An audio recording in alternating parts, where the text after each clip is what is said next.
Jovem Pan Saúde. Olá, eu sou Lívia Zanolini e agradeço demais sua companhia. Bem-vindo, bem-vinda ao Jovem Pan Saúde. Nessa semana, vamos falar sobre o lipedema, reconhecido como uma doença pela Organização Mundial da Saúde desde 2022. Caracterizada pela deposição anormal de gordura nos membros inferiores, podendo às vezes afetar membros superiores, a condição é crônica, progressiva e afeta principalmente as mulheres. Diferentemente da obesidade, o lipedema causa inchaço, dores, sensação de peso nos membros e fragilidade capilar. E dependendo do estágio da doença, pode afetar a mobilidade e comprometer o sistema linfático.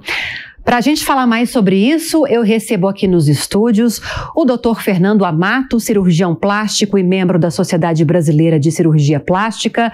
Doutor, obrigada pela presença, bem-vindo. Muito obrigado pelo convite. E também o Dr. Fábio Kamamoto, que é cirurgião plástico e diretor do Instituto Lipedema Brasil. Doutor, bem-vindo também, obrigada. Muito obrigado, Lívia. A gente tem muita coisa para falar sobre isso e até é bom descrever para quem acompanha a gente pelo rádio, doutor Fernando. Eu trouxe algumas informações sobre o que é a doença, eu queria mais informações sobre isso e como ela se manifesta no corpo. Bom, é bem isso que você explicou, caracterizado pela essa distribuição anormal da gordura nos membros inferiores, né, nas pernas, nas coxas e nos braços também. Mas a gente tem uma característica que às vezes parece que são dois corpos em uma mulher só. Ou seja, o tronco não combina com as pernas, com as coxas, porque elas estão bem com acúmulo de gordura. E essas mulheres, geralmente, elas sofrem de dor, uma dor assim, ao toque, uma sensibilidade aumentada. Essa fragilidade capilar são os vasos que são frágeis e formam hematomas sem história de trauma, então fica pequenos roxinhos, né? É possível ver irregularidade da pele, né? Essa pele fica irregular, tem celulites, tem nódulos palpáveis de gordura. Então, para a mulher que tem lipedema, é uma situação, às vezes, até constrangedora de colocar uma roupa, um biquíni, colocar uma saia. Então, é uma situação, por isso que é importante a gente estar falando do lipedema, agora que a gente está em junho, que é o mês do lipedema, o junho roxo. Sim. São questões que envolvem a saúde, que é o mais importante, mas com efeitos estéticos muito significativos, né, doutor Fábio? Como o doutor Fernando explicou. E até para complementar, sim, com impactos na relação com a comida. Porque como elas confundem com obesidade, elas desenvolvem muitas vezes anorexia, bulimia, compulsão alimentar, ou seja, a gente também tem impactos na saúde mental dessa mulher, né? Depressão, ansiedade. O que leva a esse acúmulo de gordura nessas regiões de uma forma tão diferente, tão além do que seria natural? O que a gente sabe até o momento é que é uma resposta anormal dessas células de gordura dos membros, como o Dr. Fernando falou, em resposta ao estrógeno. Então, normalmente, essas mulheres têm um histórico familiar, é uma doença genética, mas a partir do momento que ela começa a ter estrógeno no corpo, ou seja, adolescência, mais para frente, uso de anticoncepcional, variações nesse hormônio como gestação e depois menopausa, faz com que essas células se desenvolvam em tamanho e em número. A gente chama isso de gatilhos para o lipedema. Então elas referem, assim, cada vez que passou um episódio desses, um acúmulo que vai ficando pior. Como o Dr. Fernando falou, parecem dois corpos em um, cintura fina e perna grossa. Deve ser muito difícil lidar com isso, né, Dr. Fernando? Quero ouvir também depois do Dr. Fábio. Porque, como eu destaquei agora há pouco, né, tem o fator da saúde, que é o mais importante, eu diria, e esse fator estético que acaba também afetando a saúde mental. E quando isso surge na adolescência, deve ser ainda pior para essas adolescentes lidarem com isso, né? Não, com certeza. A história dessas pacientes, né, pelo menos o grupo de pacientes que eu opero, está em torno da faixa dos 40 anos, e a história vem desde a adolescência. Então, elas sofreram a vida inteira sem saber o que é, foram tratadas de forma errada, né, com varizes, insuficiência venosa, linfedema, que é totalmente diferente do lipedema, e elas nunca conseguiram encontrar um tratamento. Então, tem pacientes que quando você dá o diagnóstico de lipedema, elas choram, porque alguém conseguiu olhar para elas e ver o problema que elas tinham. E muitas pacientes não são obesas, apesar de que a obesidade é um fator de risco para o lipedema. A obesidade, a gordura é inflamatória, então tem uma relação. Os estágios mais avançados é muito comum o paciente ter obesidade e lipedema. mas essas pacientes elas passam a vida inteira numa jornada de tentar se descobrir, tentar descobrir o que elas têm, porque elas têm dor também. Sim, o senhor destacou isso no começo, é muito importante a gente enfatizar isso também. Doutor Fábio, já que a gente começou a falar de tratamento, eu queria saber quais são as possibilidades para essas mulheres principalmente. E antes disso, eu destaquei no começo que principalmente mulheres têm o problema. Isso significa que alguns homens também podem desenvolver? É bastante raro. Porque para que isso aconteça, a gente tem que pressupor que o homem tem o hormônio feminino, que é o estrógeno. Sim. Mas existem condições que o homem pode ter estrógeno. Por exemplo, tratamento de câncer de próstata, onde você bloqueia a testosterona. Ou a própria obesidade pode produzir hormônio na gordura. Então, um homem que esteja muito obeso poderia, mas assim, é muito, muito raro um homem desenvolver lipedema. Então, a gente está falando de uma condição basicamente feminina. Sim. Vamos então falar um pouquinho de tratamento, começar a falar sobre tratamento. Quais são os mais comuns? Começa por que tipo de tratamento? Existe a opção da cirurgia mais lá na frente? Então, Lívia, para a gente falar de tratamento, basicamente a gente divide isso em dois grandes grupos, que é o tratamento clínico e o tratamento cirúrgico, né? E o que a gente sempre prega, apesar de eu e o Fernando sermos cirurgiões, é que existe uma integração desses dois tratamentos, um complementa o outro, né? O tratamento clínico, a gente fala muito de mudança de estilo de vida. Então, como o Dr. Fernando falou sobre alimentação, que a gente sabe que a alimentação tem um impacto importante na saúde de todo mundo e mais ainda na delas. Então, evitar alguns grupos de alimento que aumentam a inflamação. Então, a gente fala de ultraprocessados, né? Que tem coisa química, excesso de gordura, excesso de açúcar, excesso de álcool. Não que ela nunca vá comer nada que tem açúcar, mas evitar. Atividade física regular. Mas como muitas delas têm um peso enorme nas pernas e tem uma predisposição para lesão de articulações, tornozelo e joelho, a gente, quando tem um lipedema avançado, normalmente orienta exercícios de baixo impacto. Por exemplo, na água ou bicicleta, algo que não force o joelho. Mas assim, existem estudos, e é isso que a gente tem discutido muito, que mostram que a retirada do tecido doente dessa pessoa, que é feita através da cirurgia, muda muito a qualidade de vida dela, no sentido de melhora da dor, melhora da mobilidade. Então, a gente sempre fala dessas duas frentes de tratamento, né? O tratamento de tirar o tecido doente, que é a cirurgia, e dela ter um estilo de vida que mantenha ela saudável pelos próximos anos. Qualquer mulher pode passar pela cirurgia? Deixa eu ouvir o Dr. Fábio, que começou nessa área, e eu já passo para você, Dr. Fernando, porque nós estávamos falando antes de iniciar a gravação do programa, que por mais que esses tratamentos mais ligados a uma dieta, atividade física, podem ser eficazes, não dá para desaparecer por completo o lipedema. Então, a mulher pode ter a opção, doutor Fábio, passando por todo esse processo, continuar com essa questão estética incomodando, ela tem a opção, ela pode pedir para fazer a cirurgia? Exatamente isso que a gente propõe, que ela inicie pela mudança de estilo de vida, acho que isso é a base, né, de qualquer tratamento para lipedema, mas aí depois ela vai se ver frente a um platô, porque o que a gente vê, como o Dr. Fernando falou, não é obesidade. Mesmo mulheres que perdem 20, 30 quilos, vão emagrecer na barriga e vão ficar cada vez mais desproporcionais fica com a gordura das pernas. Então, em algum momento, ela vai dizer assim, puxa, eu não consigo mais perder peso, eu já perdi 30 quilos, eu já estou treinando todo dia e mesmo assim isso me incomoda. Essa seria uma indicação de cirurgia. E a outra, Lívia, nos estágios muito avançados, daquela pessoa que já tem um lipedema muito grave, que já tem comprometimento do joelho, que já tem dificuldade de andar, eu diria que a cirurgia é quase um resgate, né? Porque ela tem que poder andar, a gente às vezes tira, o Fernando pode dar o depoimento dele, mas às vezes a gente tira 8, 9, 10 quilos dos membros inferiores de uma mulher. Imagina você desamarrar 10 quilos da perna, quanto facilita para você poder andar. É outro corpo, né? É uma outra vida. É difícil até se identificar, imagino, nesse novo corpo, né, doutor Fernando? Exatamente. Essas pacientes, a cirurgia pode trazer um benefício, mas é importante a gente ressaltar isso e que todas as mulheres sim podem fazer a lipoaspiração, mas nem todas deveriam no momento que elas escolhem. Porque muitas pessoas elas escolhem o tratamento em busca de uma cura, achando que aquele vai ser resolutivo. Então eu vou fazer a cirurgia, eu vou retirar o meu problema e vou seguir minha vida. E não é, o lipedema eu nem vejo tanto como uma doença, eu vejo como uma condição que ela vai viver para sempre. O que ela vai estar fazendo é tirando a gordura que está inflamada, mas não a causa. Então eu acredito muito que precisa ter uma educação continuada, que a paciente precisa ter conhecimento dessa condição dela, quais são os limites, o que ela pode, o que ela não pode, melhorar a qualidade de vida para que depois que ela faça uma cirurgia, ela consiga manter, né, aquela qualidade, ter os benefícios daquela mudança do estilo de vida.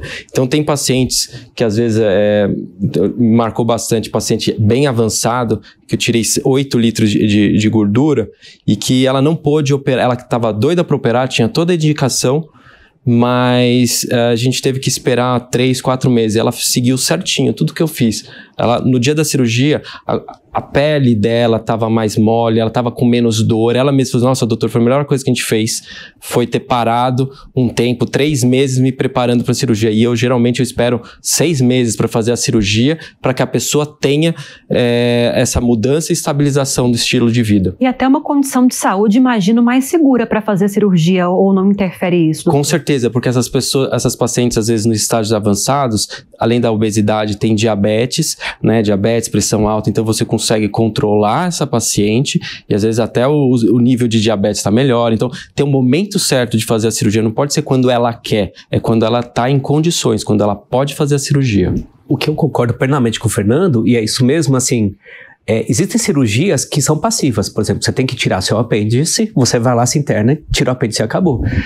A cirurgia do lipedema e o tratamento do lipedema é quase meio a meio. Metade da responsabilidade é como ela está com alimentação, com atividade física, com estilo de vida, controle de estresse, sono, para que ela desinflame. E a outra metade é a gente fazer um bom trabalho. É mais ou menos em relação à bariátrica, assim, pelo menos essa preparação, doutor? Eu sei que não tem nada a ver, isso está bem claro desde o início. Eu acho importante essa relação com a bariátrica, porque a bariátrica, ela tem esse conceito de quem faz sério, né? De fazer um preparo, passa em psicólogo, faz nutricional, pede para perder pelo menos 10% do peso para depois fazer a cirurgia. E eu gosto muito dessa analogia com a cirurgia bariátrica, que o lipedema, a paciente precisa, não pode chegar na consulta no máximo do peso dela. Ela tem que estar nessa disputa e a cirurgia é só um complemento do tratamento. E muitas vezes não é uma cirurgia, é 1, 2, 3, porque depois a paciente fica com flacidez de pele, a gente precisa ressecar a pele. Eu não faço uma lipoaspiração que vai pegar todo o volume, porque existem limites pelo CFM que a gente deve seguir, por exemplo, 7% do volume corpóreo de gordura. Então, eu faço isso por etapas, eu chego no limite, mas eu não passo do limite, para garantir segurança para o paciente estar bem para a próxima cirurgia. Então, eu prefiro fragmentar. Então, é todo um processo. Então, a cirurgia bariátrica é exatamente, o paciente que não faz o segmento antes e não faz depois, vai engordar com o intestino mexido, com o estômago reduzido, com a absorção ruim. Então, o paciente de lipedema, que faz a cirurgia sem se preparar, vai ter uma recidiva, pode ser até com aumento de gordura visceral, pode ser com gordura onde não fez a lipoaspiração. Então, às vezes, vem paciente com braço aumentado, né? Que é o antebraço, que é até incomum, mas pacientes que fazem a cirurgia e não fazem um tratamento clínico, elas podem ter uma recidiva incomum. Tem até uma questão psicológica também, doutor Fábio, porque, por exemplo, a paciente que nunca teve hábitos saudáveis de vida, nunca cuidou da alimentação, nunca se preocupou em não ser sedentária, em fazer uma atividade física, aí ela marca a cirurgia, o médico concorda em fazer por alguma razão uma cirurgia sem ter essa preparação sobre a qual nós estamos falando.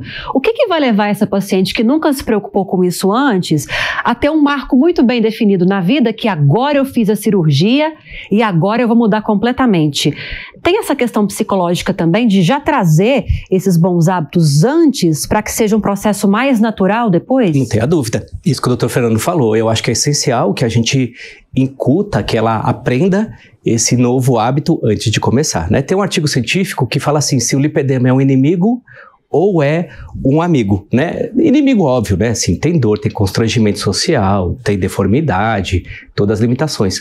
Mas um amigo nesse sentido da gente talvez falar assim, olha, já que você tem lipedema, aproveita esse gancho e vá aprender a comer bem, vá a descobrir que isso tem como controlar a partir do seu estilo de vida, mas que você vai precisar de uma equipe que te ajude com tudo isso, né? Então, eu concordo com você, eu acho que esse preparo pré-operatório que o Fernando estava dizendo, de mudar a mentalidade, ele é essencial, né? A cirurgia, para nós leigos entendermos melhor, é aquela que nós conhecemos da lipoaspiração normal, simples, ou não? Tem uma técnica diferente para quem tem o lipedema? O que acontece, isso que o Fernando estava levantando, que ele concorda, é assim, primeiro, a importância do que a gente está fazendo e o que você está abrindo a oportunidade hoje para a gente, falar sobre lipedema. Porque a gente, quanto mais avançado tiver no quadro, mais tem que fracionar o tratamento. Sim. Então a cirurgia vai ficando cada vez mais difícil, por várias etapas. É uma cirurgia de retirada de gordura. Toda retirada de gordura através de cânula chama lipoaspiração. Mas ela é um pouco diferente porque a gente trabalha em áreas atípicas, né? Joelho, tornozelo, antebraço, não são áreas características de lipoaspiração. Outra questão é que ela é feita a 360 graus. Ela é circunferencial. E a gente passa perto de estruturas muito delicadas, nervo fibular, sistema linfático.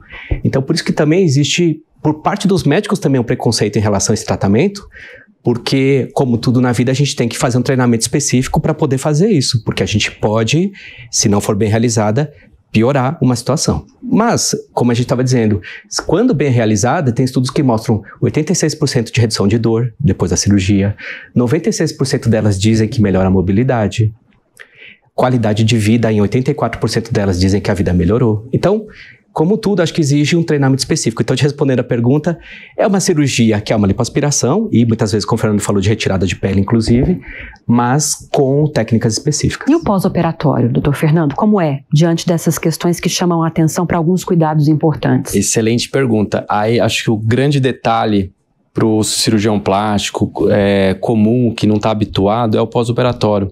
Falta de compreensão do pós-operatório. E o pós-operatório só dá certo você educando o paciente antes. Então, eu gosto muito de trabalhar isso, explicar como que vai ser, onde que vão ter os furos, que vai ficar, às vezes, vaza líquido e vaza bastante, né? O inchaço, ele é um inchaço prolongado, e esse é um grande detalhe, porque um inchaço com dor, com vermelhidão, pode ser uma complicação grave. Então, precisa ter um pouquinho de tato para poder identificar as complicações. E, geralmente, o paciente fica mais inchado, demora um pouquinho mais de tempo, mas dentro de uma normalidade que a gente consegue orientar. Então, um cirurgião que não está habituado a fazer lipoaspiração nessa região, quando tem o primeiro pós-operatório, ele vai sofrer bastante junto com a paciente, né? Às vezes acaba até abandonando o paciente vai para fisioterapeutas que não sabem, não estão habituadas, né? Então, o pós-operatório depende de uma fisioterapeuta que saiba o que é lipedema e como que é o pós-operatório, o que é normal e o que não é. É dolorido, doutor?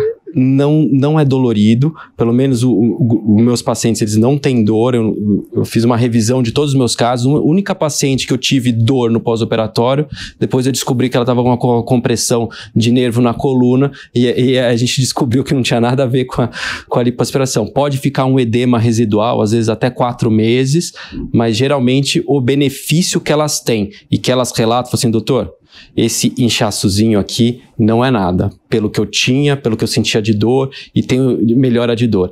Então, isso faz muita diferença. E o legal é quando elas se conversam, né? Quando as pacientes passam as experiências delas entre elas, facilita um pouquinho mais esse conhecimento, essa educação. Então, eu gosto dessa interação, acho importante, e acho importante a gente explicar o procedimento para a paciente, que não é só ir lá e aspirar a gordura, mas que tem seus detalhes e que não é um procedimento que é para doer. Se está doendo, é porque tem alguma coisa que a gente precisa identificar a causa. Às vezes é o uso de uma meia errada, o uso de uma cinta que está comprimindo. Então tem que usar esses... Tem que usar, tem gente que faz enfaixamento, tem cada lugar vai ter uma rotina, mas dor não é normal. E a gente fez uma cirurgia para melhorar, inclusive dor. Se a paciente está tendo dor no pós-operatório, a gente precisa identificar a causa e tentar dar o máximo de assistência para essa paciente. Então, geralmente não tem complicação, se for bem executada. Qualquer cirurgia, né? Quando bem executada, não é para ter complicação. Posso só aproveitar um gancho? Favor, porque ele falou uma coisa super importante, eu concordo, que é essa questão dessas mulheres se conversarem. Porque imagina que você tem uma condição de uma dor todo dia, que você procura profissionais da saúde, ninguém identifica o que você tem. Quando elas começam a se falar, isso traz uma sensação de grupo, uma sensação de acolhimento enorme. E por isso que, tanto no Brasil quanto fora, elas estão se organizando em associações. Então, existem algumas associações aqui no Brasil de mulheres com lipedema, e todas essas associações estão fazendo uma série de ações agora no mês de junho, para dizer, nós temos uma doença, precisamos que o sistema de saúde nos acolha e a gente quer ser reconhecida dentro do nosso país. Foi bom o senhor citar sistema de saúde, mas eu vou trazer uns dados aqui antes para a nossa audiência, a gente já entra mais nessa questão. Segundo dados do Instituto Lipedema Brasil, 10% das mulheres no mundo são afetadas pela doença, com mais de 10 milhões de brasileiras possivelmente desconhecendo a condição. A gente falou muito sobre isso, né? De a paciente, às vezes, achar que está acima do peso apenas, achar que está obesa apenas e tem mais do que isso, muitas vezes. Mas a pergunta que eu quero fazer agora, doutor, em relação ao sistema de saúde. O Sistema Único de Saúde hoje dá suporte para essas mulheres? Nem o SUS, Lívia, e nem o sistema privado, que seriam os convênios. E essa é uma das lutas atuais, né, dessas mulheres com lipedema, é o direito ao tratamento. Porque se você tem uma condição que já é reconhecida pela OMS, se você tem uma dor crônica todos os dias e que faz parte do tratamento você ter um acesso a nutricionista, atividade física, cirurgião, o Fernando falou de fisioterapeuta, Sim. Como é que elas vão se cuidar sem o suporte? Então, a luta atual hoje de todos os profissionais de saúde e das associações de mulheres é dar a conscientização sobre o lipedema, e por isso que ele tem toda a razão, no mundo inteiro o mês de junho é para isso, e também por reivindicar direitos, né? Então, tanto o Fernando, quanto eu, quanto todas essas associações estão falando bastante de lipedema nesse mês. Tem uma série de ações no Parque do Ibirapuera e em mais 9 cidades do Brasil, simultaneamente falando sobre lipedema. Quem é aqui da cidade, se você me permitir, também vai ter uma ação no Parque Vila Lobos. Sempre ações gratuitas, de orientação, trazendo, né, esse acolhimento para essas mulheres que muitas vezes são rechaçadas do sistema de saúde. Essa agenda está disponível num site do Instituto? Onde essas mulheres podem acessar essas informações? Olha, a gente montou uma agenda que não tem a ver com nada comercial. É um site de conhecimento, por isso que ele chama Conheça Lipedema. Então ele não tem a ver com nenhuma clínica, com nenhum consultório.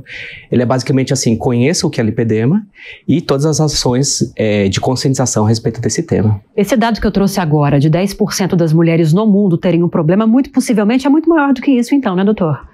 Então, a gente tem um trabalho, nosso grupo, a gente tem um trabalho que mostra que 12% da população nossa teria, né? Mas tá entre 10% e 20%, e dependendo quando você coloca o corte, né? Porque a gente tá falando de mulheres com a desproporção de gordura e com dor, mas também tem as mulheres que têm essa desproporção da gordura e ainda não está sentindo dor. E possivelmente essas mulheres, elas têm essa tendência e que logo mais para frente elas possam desenvolver dor se não tiverem hábitos saudáveis. E a gente falando em hábitos saudáveis, né, numa era em que a alimentação é ruim, é industrializada, as pessoas não fazem atividade física, vivem estressadas. Então a gente está indo numa era que a qualidade de vida está ficando de lado, as pessoas não saem de casa, elas não vão ao parque. Então, eu acredito que esse número seja maior e com tendência a piorar, né? Então, se a gente fala que mais que 60% de relacionamento familiar, tem muitos estudos genéticos sendo feitos, a gente pode ver que talvez muito mais da população tenha tendência em desenvolver o lipedema e talvez só não teve o momento do gatilho. E com o que a gente vive atualmente, talvez a tendência é piorar. Tem uma idade em que não é aconselhável fazer a cirurgia? Olha, o máximo de idade que eu fiz, eu acho que foi 70 anos, mas na verdade não é a idade. E para menos, doutor? Tipo assim, a adolescente de, sei lá, vou chutar aqui, uns 14, 15 anos, ela já pode desenvolveu, tá desenvolvendo. Costuma desenvolver quando, assim, pelo menos aparentemente? Eu tenho pacientes de 19 anos, né, de cirurgia. Não é que com 14, 15 anos não vão ter, mas está desenvolvendo, está começando a acumular. E ela ainda está nessa início hormonal, então é até esperado que espere uns 2 anos. Tem muitas doenças, né? Cirurgia mamária também começou a aumentar. A gente não vai operar enquanto está aumentando, a gente tem que operar quando estabilizou aquela patologia. Então, no lipedema, geralmente essa pós-adolescência, né? Pós-puberdade aí, que seria um momento mais adequado. Mas, insisto, essas pacientes não devem fazer a cirurgia, elas têm que mudar tudo, qualidade de vida, porque elas têm um lipedema inicial, só com o acúmulo de gordura, com a qualidade de pele muito boa. Então, se elas conseguirem melhorar tudo isso, talvez elas nem precisem de cirurgia. Então, os pacientes de estágio inicial, às vezes com mudança no estilo de vida, alimentação, elas nem precisam, porque muitas pacientes não querem fazer a cirurgia, elas não querem tirar a gordura, elas querem só viver em paz, elas estão satisfeitas com o corpo dela, mas o sintoma que incomoda. Então, a cirurgia não é obrigatória, a cirurgia só é uma parte do tratamento. E por ser hereditária a doença, doutor, imagino que aquela adolescente que está numa família que já tem muitos casos, se ela começar a prevenção ainda mais cedo, pode talvez nem aparecer, pode acontecer isso? Perfeito, é isso mesmo. Pode aparecer, né? Mas assim, quando ela já tem um estilo de vida que dificulta, né, o ganho de peso, que ela já tem uma regularidade de atividade física, de alimentação, e evita hormônios via oral ou hormônios injetáveis, ou seja, que o estrógeno vá para o sangue, ela vai conseguir postergar a velocidade desse lipedema. Claro que existem gatilhos que são, entre aspas, inevitáveis. Ela vai querer ser mãe um dia toda mulher entra em menopausa. Então tem situações que não estão tão no controle dela. Mas se tiver alguém escutando hoje que tem lipedema e que tem uma filha, o que eu ia recomendar é isso, olha, cria a sua filha dentro de um estilo de vida saudável, para que ao longo dos próximos anos ela consiga se desenvolver e sofrer o menos possível disso. Daí a importância naquele ambiente familiar que se desenvolva esses bons hábitos. Cultura. E um foco para a obesidade, que é algo que a gente tem, comete a população inteira. Lipedema não é obesidade, mas obesidade é um fator de risco para o lipedema. E algo que também é muito importante, questão de hormônios. Tem sido usado hormônios de forma descarada, né? Chip da beleza, chip de não sei o que. Tem gente que vem e nem sabe o que tem. O doutor injetou um chip aí, mas eu não sei o que tem de hormônio. Então, esse uso descontrolado pode levar ao lipedema. Se você não sabe o que tem lá dentro, e quem colocou também não sabe, quem colocou foi o médico do Instagram que fez um post com gente sarada, mas ninguém mostra esse lado negro, né, da medicina, que tem muita gente prescrevendo medicações sem conhecimento da doença, né? Inclusive os médicos nem sabem o que é lipedema. O lipedema é extremamente fácil de fazer o diagnóstico, né? Para quem entende, é exame físico e história. Mas tem médico que nem com o exame complementar consegue fazer esse diagnóstico. Que bom que o senhor citou isso agora, doutor Fernando, porque infelizmente o nosso tempo acabou e essa informação é fundamental.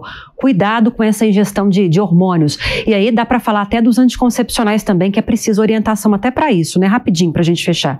Em questão dos anticoncepcionais, eles cada vez têm dosagem de hormônios menores, mas às vezes pode ser um que esteja sendo a causa. E tem outros métodos contraceptivos. Isso tem que ser conversado com o endocrinologista ou com o ginecologista que tenha expertise nessa área. Perfeito. Em outro programa a gente fala mais sobre isso, que eu acho que dá bastante discussão, né? Queria agradecer demais a participação dos especialistas aqui hoje. Falamos com o Dr. Fernando Amato, cirurgião plástico e membro da Sociedade Brasileira de Cirurgia Plástica. Doutor, muito obrigada, viu? Eu que agradeço. Pela participação. Muito obrigado. E falamos também com o Dr. Fábio Kamamoto, que é cirurgião plástico e diretor do Instituto Lipedema Brasil. Muito obrigado. Muito obrigada, doutor. E a você que esteve conosco, muito obrigada pela audiência e pela companhia. Espero que você tenha gostado do programa de hoje. Se você tiver alguma dúvida, é só enviar um e-mail para a gente, saude@jovempan.com.br. Para rever essa entrevista, é só acessar o canal da Jovem Pan News ou o aplicativo da Panflix para Android e iOS. Um grande abraço para você e até a próxima. Jovem Pan Saúde. Realização Jovem Pan News.